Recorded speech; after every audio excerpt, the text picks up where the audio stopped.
ഞാൻ ഒരു പെഗ് അടിച്ചാൽ മതി, അപ്പ ഫിറ്റായി പോവും. അത് 8ാമത്തെ പെഗ്ഗാണോ 9ാമത്തെ പെഗ്ഗാണോ എന്ന് ചെറിയൊരു ഡൗട്ട്.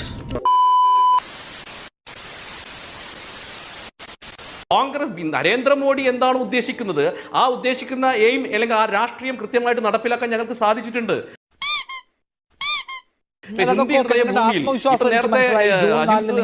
അധികാരത്തിൽ വരുന്നുള്ള നിങ്ങളുടെ കോൺഫിഡൻസും മനസ്സിലായി. ഞാൻ ചോദിക്കുന്നത്, നിങ്ങൾക്ക് അത്ര കോൺഫിഡൻസ് ഉണ്ടെങ്കിൽ നിങ്ങൾ എന്തിനാണ് ഈ മഞ്ഞിന് തീ പിടിക്കുന്ന വർഗീയത എങ്ങനെ പറയുന്നത്? എനിക്ക് ചെയ്യാൻ വേറെ പണി അറിയില്ല. നിനക്ക് വേറെ എന്തല്ല ഒരു പണി ചെയ്യാൻ അറിയില്ല. നുണ പറയുന്നത് എന്തിനാണ്? ഞാൻ ചോദിക്കുന്നത്. കോൺഫിഡൻസ് പറയുമ്പോഴല്ലേ പരസ്പരം വർഗീയത പറയാ, നുണ പറയാ. വർഗീയത നിങ്ങളുടെ ഒരു സ്കിൽ ഏരിയയാണ്, നിങ്ങളുടെ ഏരിയയാണ്. ഞാൻ അതിൽ തർക്കത്തിലില്ല, വർഗീയത കാര്യത്തിൽ നിങ്ങളോട് തർക്കത്തിലില്ല. ഞങ്ങളുടെ ഒരു സ്കിൽ ഏരിയ പറയുന്നത് ഞങ്ങളുടെ ഒരു സ്കിൽ ഏരിയമല്ല വർഗീയത. ഞങ്ങൾ വികസനം പറഞ്ഞുകൊണ്ടാണ് ഈ രാജ്യത്തെ ജനങ്ങളെ നേരിടുന്നത്. ചുമ്മാ വെറുതെ ചിരിപ്പിക്കരുത്. ഞങ്ങളുടെ ഒരു സ്കിൽ ഏരിയമല്ല വർഗീയത. ഞങ്ങൾ വികസനം പറഞ്ഞുകൊണ്ടാണ് ഈ രാജ്യത്തെ ജനങ്ങളെ നേരിടുന്നത്. പിന്നെ കോൺഗ്രസ് പറയുന്ന വർഗീയതയെ, ഈ രാജ്യത്തെ ജനങ്ങളെ ഭിന്നിപ്പിക്കുന്ന കാര്യങ്ങളെ, അതിനെ ഞങ്ങൾ നരേന്ദ്രമോദി അഡ്രസ് ചെയ്യുമ്പോഴാണല്ലോ പ്രശ്നം. നീ എന്തിനാണ് റോട്ടിൽ കൂടെ പോണേ എണീക്കെ പിടിക്കണത്? നാട്ടുകാരെ കൊണ്ട് പറയിപ്പിക്കാൻ വേണ്ടി. നരേന്ദ്രമോദി കോൺഗ്രസിന്റെ പ്രകടന പത്രികയെ കുറിച്ച് നരേന്ദ്രമോദി എല്ലായിടത്തും പറയുന്നു, നോക്കൂ അവരുടെ പ്രകടന പത്രികയിൽ ഇങ്ങനെ പറഞ്ഞിരിക്കുന്നു. ഇത് പറഞ്ഞാണ് അദ്ദേഹം മിക്ക വർഗീയതയും പറയുക.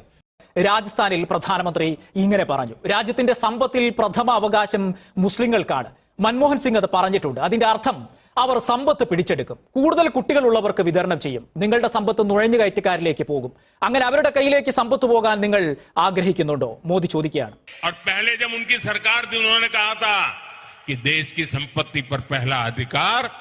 मुसलमानों का है, इसका मतलब ये संपत्ति इकट्ठी करके किसको बांटेंगे?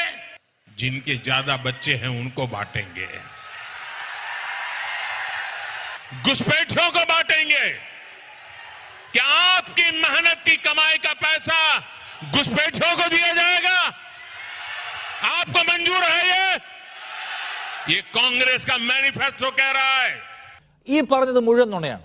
അദ്ദേഹം ഈ കോൺഗ്രസിന്റെ പ്രകടന പത്രികയെ കുറിച്ച് നോക്കൂ, ഈ പിന്നോക്കക്കാരായ മനുഷ്യർക്ക് ഗവൺമെന്റ് കോൺട്രാക്ടുകളിൽ തത്തുല്യമായ പങ്കാളിത്തം ഞങ്ങൾ ഉറപ്പാക്കുമെന്ന് പറഞ്ഞതിനെ മുസ്ലിങ്ങൾക്ക് ഇതാ ഗവൺമെന്റ് കോൺട്രാക്ടുകളിൽ കോട്ട നിശ്ചയിച്ചിരിക്കുന്ന പച്ച നുണ ആരാ പറയുന്നേ?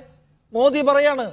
കർണാടകയിൽ മുസ്ലിം സംവരണത്തിന്റെ കാര്യം എടുത്തിട്ടുകൊണ്ട് പ്രധാനമന്ത്രി തെലങ്കാന, കർണാടക, ആന്ധ്രാപ്രദേശ് ഉൾപ്പെടെയുള്ള ഇടങ്ങളിൽ പ്രധാനമന്ത്രിയും മറ്റ് BJP നേതാക്കളും പ്രസംഗിക്കുന്നത് കണ്ടു. മെയ് 2 തെലങ്കാനയിൽ പ്രധാനമന്ത്രി പ്രസംഗിക്കുന്നു, മോദി ജീവിച്ചിരിക്കുന്ന കാലത്തോളം മതത്തിന്റെ അടിസ്ഥാനത്തിൽ മുസ്ലിങ്ങൾക്ക് സംവരണം അനുവദിക്കില്ല.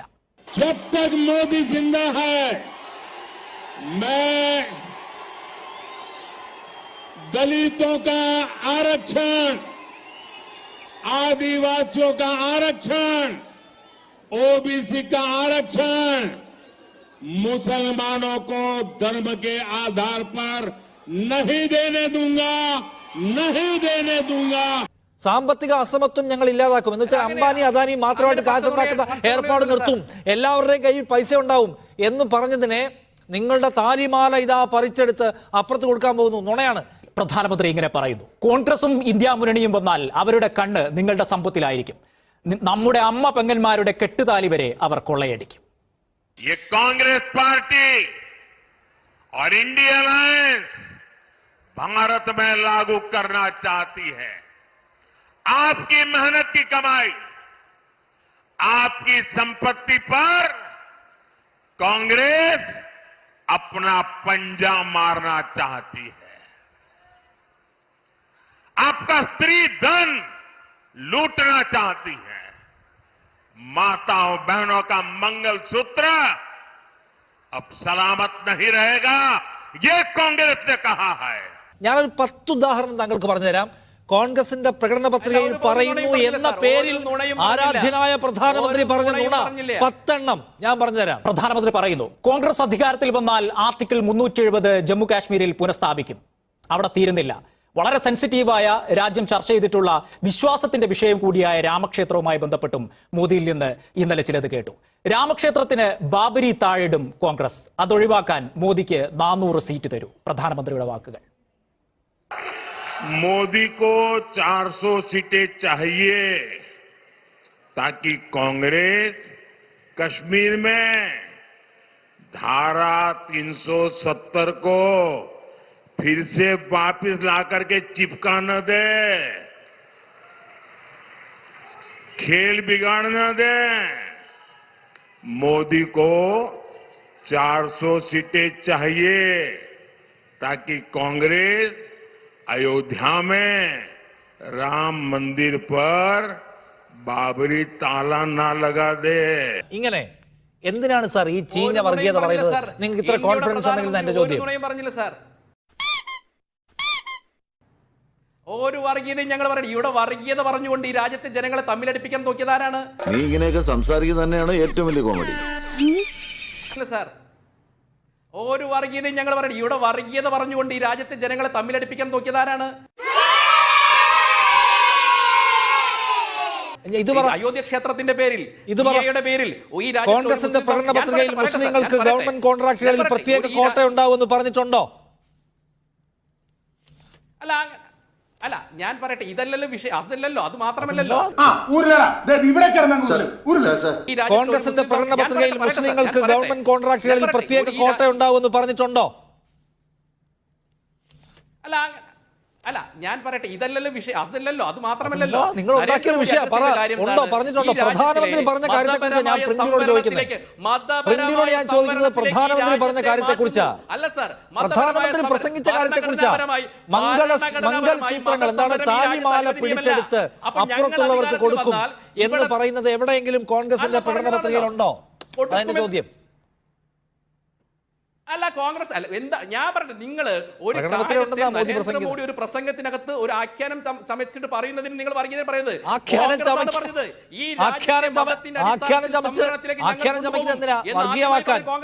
വർഗീയമാക്കാൻ 10 വർഷം ഈ നാട് ഭരിച്ചിട്ട് ഹിന്ദു ജനസാമാന്യത്തിന്റെ സംരക്ഷക വേഷം കെട്ടിയിട്ട് ഇപ്പോഴും പറയാണ് ദാ നമ്മളെ പേടിപ്പിക്കാൻ അവർ വരുന്നു.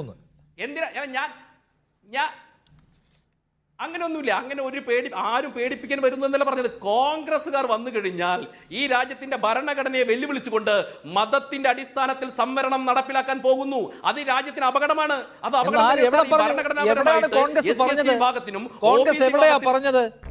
അതൊന്നും എനിക്കറിയാൻ മേല. ഇങ്ങനെ എന്തെങ്കിലുമൊക്കെ പറയുമ്പോഴേ എന്റെ മനസ്സിനൊരു സന്തോഷം ഉണ്ടാവുള്ളൂ. ഞാൻ എന്റെ സന്തോഷം നോക്കിയാ പോരെ. കോൺഗ്രസ് എവിടെ പറഞ്ഞു? ഞാൻ പറയട്ടെ, ഇത് കോൺഗ്രസ് ആർട്ടിക്കിൾ 370 റീഇൻസ്റ്റേറ്റ് ചെയ്യാൻ പോകുന്നു മോദി പ്രസംഗിച്ചു. അവരുടെ പ്രകടന പത്രികയിൽ അങ്ങനെ പറയുന്നു എന്ന് ഞാൻ പറഞ്ഞത്. മോദി കോൺഗ്രസിന്റെ പ്രകടന പത്രികയിൽ പറയുന്നു എന്ന മട്ടിൽ പ്രസംഗിച്ചതിനെ കുറിച്ചാ. ഒറ്റ കാര്യം ചോദിക്കട്ടെ പ്രിന്റു, നിങ്ങൾ പറഞ്ഞല്ലോ കോൺഗ്രസ് ഇത്തവണ രാഹുൽ ഗാന്ധിയുടെ പ്രായത്തിനൊപ്പിച്ചുള്ള സീറ്റ് പോലും നേടാൻ പോകുന്നില്ല എന്നാണ് മോദി പ്രസംഗിക്കുന്നത്. കോൺഗ്രസിന്റെ കഥ കഴിഞ്ഞു, കോൺഗ്രസ് തിരിച്ചു വരാൻ പോകുന്നില്ല. പ്രസംഗങ്ങളിൽ മുഴുവൻ കോൺഗ്രസിനെ കുറിച്ചാണ് പറയുന്നത്. പ്രസംഗങ്ങളിൽ മുഴുവൻ കോൺഗ്രസ് എങ്ങാനും തിരിച്ചു വന്നേക്കുമോ എന്ന ഭീതിയാ പറയുന്നത്. പ്രസംഗങ്ങളിൽ മുഴുവൻ കോൺഗ്രസിന്റെ പ്രകടന പത്രികയെ കുറിച്ചാണ് പറയുന്നത്. കോൺഗ്രസ് അങ്ങനെ തിരസ്കരിക്കപ്പെട്ട ഒരു പാർട്ടിയാണെങ്കിൽ, ഒരു സാധ്യതയുമില്ലാത്ത പാർട്ടിയാണെങ്കിൽ എന്തിനാണ് കോൺഗ്രസിന്റെ പ്രകടന പത്രിക എന്നിങ്ങനെ പറഞ്ഞുകൊണ്ടിരിക്കുന്നത്? നിങ്ങൾക്ക് പേടിയുണ്ട് അവരെ ഇപ്പോ? നമസ്കാർ മോദി ജി, थोड़ा सा घबरा गए क्या? നേരത്തെ കോൺഗ്രസിന്റെ പ്രതിനിധി പറഞ്ഞല്ലോ, നരേന്ദ്രമോദി എന്താണ് രാഹുൽ ഗാന്ധിക്ക് മറുപടി കൊടുക്കാത്തത്? രാഹുൽ ഗാന്ധിക്ക് മറുപടി കൊടുക്കാനുള്ള ആളാണ് ഇന്ത്യയുടെ പ്രധാനമന്ത്രി. ചോദിച്ചതിന് പറയും.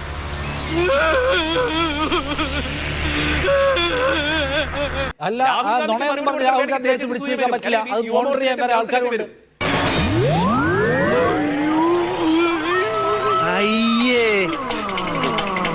താൻ എന്ത് പണിയെ കാണിച്ചത്? ഞാൻ പറയുന്നത് പ്രിന്റു, ഈ പൊതുവേദികളിൽ നിന്ന് നുണ പ്രസംഗിക്കുന്നത് പോലെ ഒരു അക്കാഡമിക് ഡിസ്കഷനിൽ വന്നെന്ന് സംസാരിക്കാൻ പറ്റുമോ?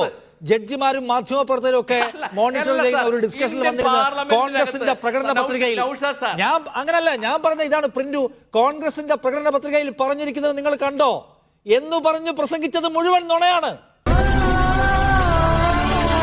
കല്ല് വെച്ച നുണ. അത് ഒരു ടേബിൾ ഡിസ്കഷനിൽ പോയി പറഞ്ഞാൽ മോദി വിവരം അറിയും.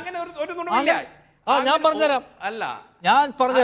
കോൺഗ്രസിന്റെ പ്രകടന പത്രികയിൽ നോക്കൂ സത്യോ ഇങ്ങനെ പറഞ്ഞിരിക്കുന്നു എന്ന പേരിൽ പ്രസംഗിച്ചത് മുഴുവൻ നുണയാണ്. മുഴുവൻ നുണ. ഞാൻ ചലഞ്ച് ചെയ്യുന്നു പ്രിന്റുവിനെ. തോറ്റ് തുന്നമാടി വന്നിരിക്കുന്നു നിന്റെ മോൻ. അവനെന്തെങ്കിലും തിന്നാൻ കൊടുക്ക്. എന്തെങ്കിലും പോരാ, സ്വപ്പ കനമായിട്ട് തന്നെ വേണം. എന്നാ അമ്മിക്കലത്ത് ഒഴുകിക്കോ. അതും മതിയാവൂന്ന് തോന്നുന്നില്ല.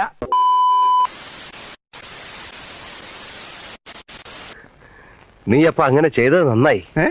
ഇല്ലെങ്കിൽ ഈ കേസിൽ ഞാൻ ഒറ്റപ്പെട്ടു പോയനെ. നിങ്ങളുടെ കെട്ടുതാലി പോലും എടുത്ത് സ്വന്തക്കാർക്ക് കൊടുക്കുമെന്ന് കൂടെ പറയുന്നുണ്ടല്ലോ, അതെന്താ ഏർപ്പാട്? മനസ്സിലായില്ല.